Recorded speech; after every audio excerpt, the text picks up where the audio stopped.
नमस्कार मंडळी.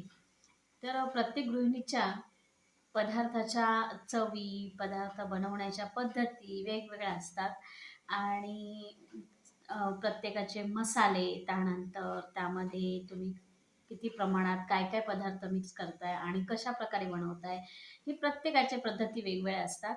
तर आज मी बेसनचा पोळा माझ्या पद्धतीने बनवलाय आणि त्याची रेसिपी मी ते अपलोड करतेय. तर हा व्हिडिओ माझा शेवटपर्यंत बघा. आवडल्यास लाईक, शेअर, सबस्क्राईब करायला अजिबात विसरू नका.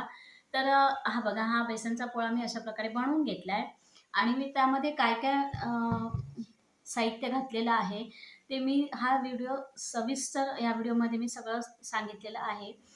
तर व्हिडिओ माझा नक्की बघा, अगदी शेवटपर्यंत बघा आणि कमेंट करायला अजिबात विसरू नका. आता आपण साहित्य बघूया. तर इथे मी बारीक चिरलेला कांदा, बारीक चिरलेली मिरची, थोडासा लसूण बारीक चिरून आणि कोथिंबीर घेतलेली आहे. आता एका भांड्यामध्ये 4 चमचे बेसन घेतले.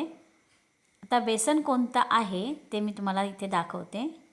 हे बघा, मी आशीर्वाद बेसन घेतलेलं आहे.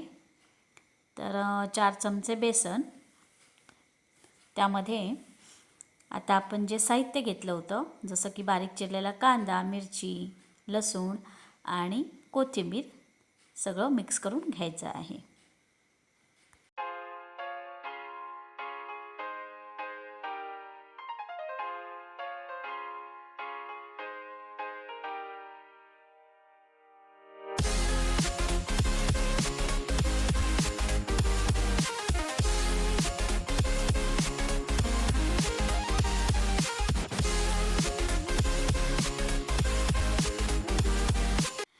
तर हे माझं बॅटर बनवून तयार आहे आणि हे बघा, जास्त पातळही नाही आहे की जास्त घट्टही नाही आहे.